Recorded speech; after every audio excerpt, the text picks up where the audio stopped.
Welcome to the Everyday English Podcast. Learn with me daily, improve constantly.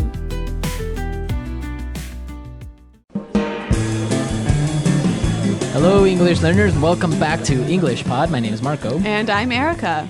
And we're bringing you the final lesson of our job interview series. That's right. And in this lesson, we're going to be focusing on two very, very common but sometimes difficult questions. Okay, so we've talked about preparing for the job interview in part 1. Part 2, we talked about educational background and work experience. And in part 3, what are we going to be looking at? We're going to be looking at two questions: why we should hire you and your greatest weakness. Okay, so these are the classic, common questions that you'll get at a job interview, right? That's right. So why don't we just get started and we'll take a listen to the dialogue and see how our interviewee handles these questions.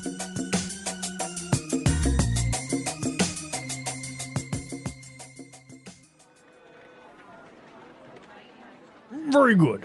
Now, I have a couple of final questions. I hope they're not too hard.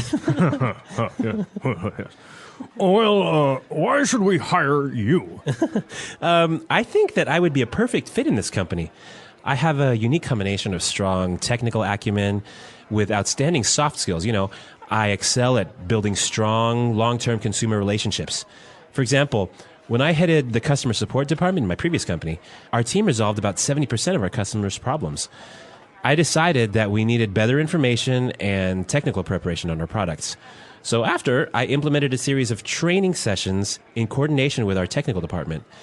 We were able to solve 90% of our customers' issues.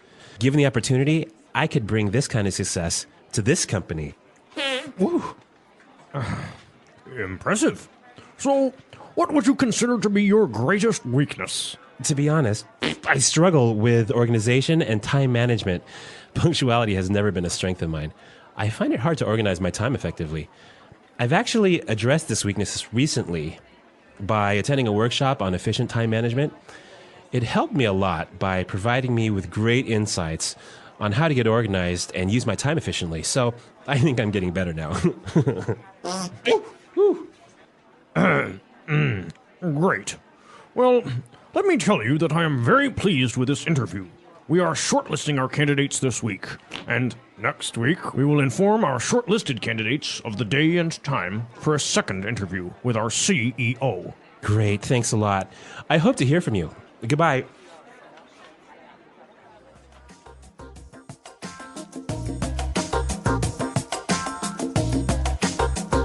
Well, our interviewee is doing very well, but I think he had a little bit too many beans or chili. Oh my God. Like, this is probably the most embarrassing thing I can think of. But he doesn't say anything, so I don't know.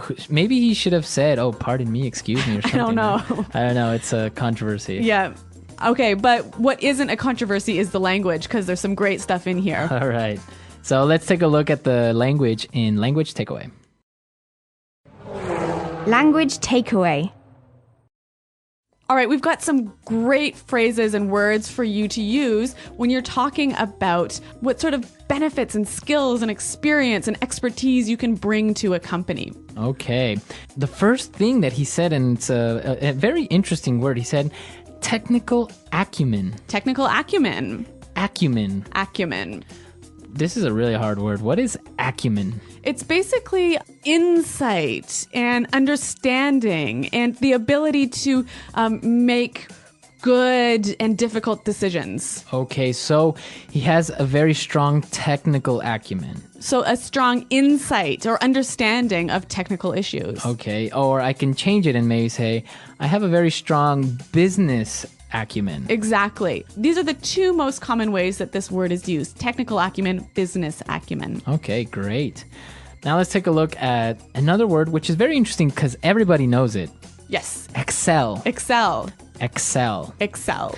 Now, Excel is, of course, the software that you use, right? Yeah. But here it's a verb meaning to be really, really good at something. Right. To be the best, maybe. Yeah. To excel at something. Yes. So I excel at cooking. All right. So excel, you are the best. I mean, that's not really going to help me in a job interview, but the next word might. Head. Head.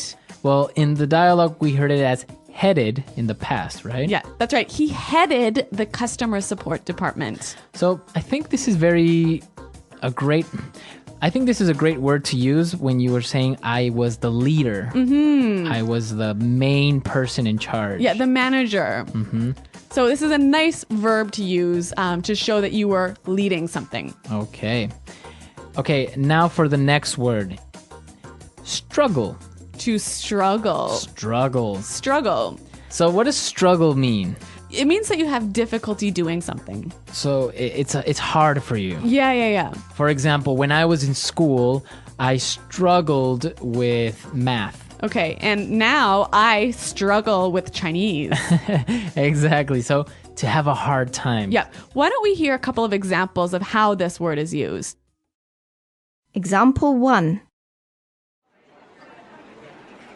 We're really struggling to reach our sales target. Example 2. Yeah, to be honest, I do struggle with time management. Example 3. The teacher farted in class and I really had to struggle not to laugh. Okay, so great examples. Let's move on to our next word. Punctuality. Punctuality. Okay, so to be punctual. It means to be on time, always. So punctuality would be the noun form. Right, so the condition or the state of always being on time. Right, so punctuality, to be punctual. Yeah, and our interviewee struggles with punctuality. Right, like me. I guess you guys have something in common. We do. Now, he has a problem with punctuality, but he said he has addressed this weakness. Yes, to address. Address. Now, if you notice, it's spelled the same way as address. That's right. But you pronounce it differently. So the verb address has the stress on the second syllable. Okay, address. Yes. And that means to deal with. To deal with the problem. Yeah. To acknowledge the problem. And to try and solve it. Okay. So different from your home address where you live. Yeah. And there the stress is on the first syllable. Address. Right. Perfect.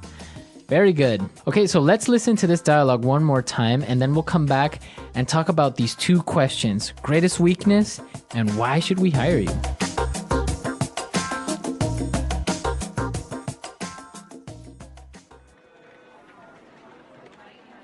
Very good. Now, I have a couple of final questions. I hope they're not too hard. Yes. Well, why should we hire you? I think that I would be a perfect fit in this company. I have a unique combination of strong technical acumen with outstanding soft skills. I excel at building strong, long-term consumer relationships. For example, when I headed the customer support department in my previous company, our team resolved about 70% of our customers' problems. I decided that we needed better information and technical preparation on our products. So after, I implemented a series of training sessions in coordination with our technical department. We were able to solve 90% of our customers' issues. Given the opportunity, I could bring this kind of success to this company. Woo. Impressive. So, what would you consider to be your greatest weakness? To be honest, I struggle with organization and time management. Punctuality has never been a strength of mine. I find it hard to organize my time effectively. I've actually addressed this weakness recently by attending a workshop on efficient time management. It helped me a lot by providing me with great insights on how to get organized and use my time efficiently. So I think I'm getting better now. Great. Well, let me tell you that I am very pleased with this interview. We are shortlisting our candidates this week, and next week we will inform our shortlisted candidates of the day and time for a second interview with our CEO. Great, thanks a lot. I hope to hear from you. Goodbye.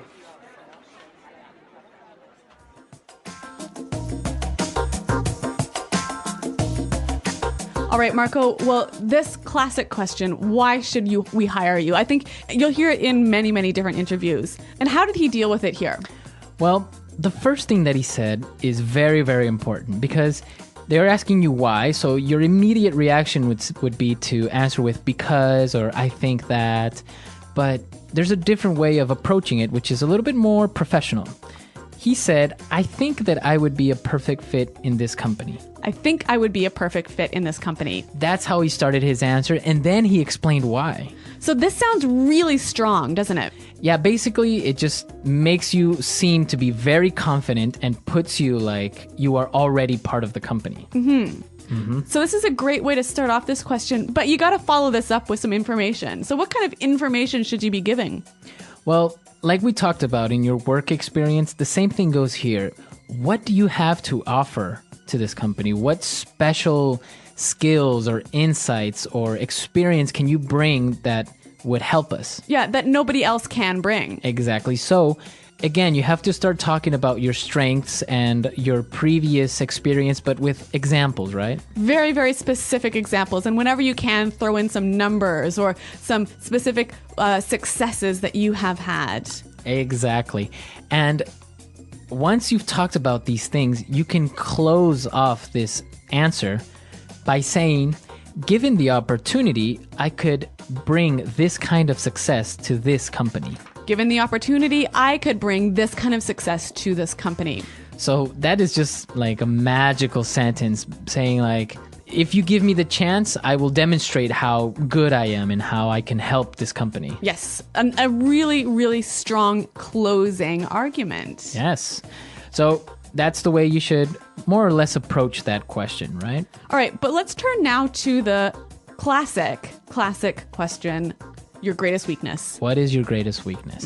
When you get this question, be sure to not say, my greatest weakness is I work too much. My greatest weakness is I'm a workaholic. Right? Or, what was it? Oh, or I am a perfectionist. Yeah, these, we can see right through these. I mean, Right. they're too obvious and they're too silly. I mean, everyone has a weakness, so don't try and turn it around into a strength. I just don't think that's a good idea. Okay. So, yeah, be sure to stay away from these answers. But you can say anything. Like in this case, he has a problem with being on time. Yep. So be honest, say what one of your greatest weaknesses are, but the key to making this weakness look good is saying what you are doing to solve this weakness. Exactly. So really be truthful. Tell the interviewer what you're not good at, because there's obviously something that you're not good at. Exactly. So you can say, I am usually late, but I am getting more organized. I am doing the seminar. Yeah. Let the interviewer know that you are trying to improve this weakness. Exactly. And be sure to also think about your strength, right? Yeah, be prepared to answer the question, what is your greatest strength? So, and again, when you're talking about your strengths, be sure it's something more specific than saying, oh, I'm very responsible. Yeah. You want to be as specific as you can. And again, give those examples, give those successes, give those numbers. Right, exactly. So think about your weaknesses, think about your strengths. If you don't know them, ask people, to ask your colleagues or ask your friends, what do you think is my greatest strength? Maybe you're a funny person. That's a strength. Yes. Okay. Well, remember, there are 3 parts to this interviewing series, and you can find them on our website at EnglishPod.com. Right. Come to our website, EnglishPod.com. You can look at all of these 3 lessons, and I hope they are really helpful. And of course, if you have any questions or comments, or maybe you'd like a little bit more of this interview series, let us know. All right, guys. Well, thanks for listening. Good luck in your interviews, and until next time, goodbye. Bye.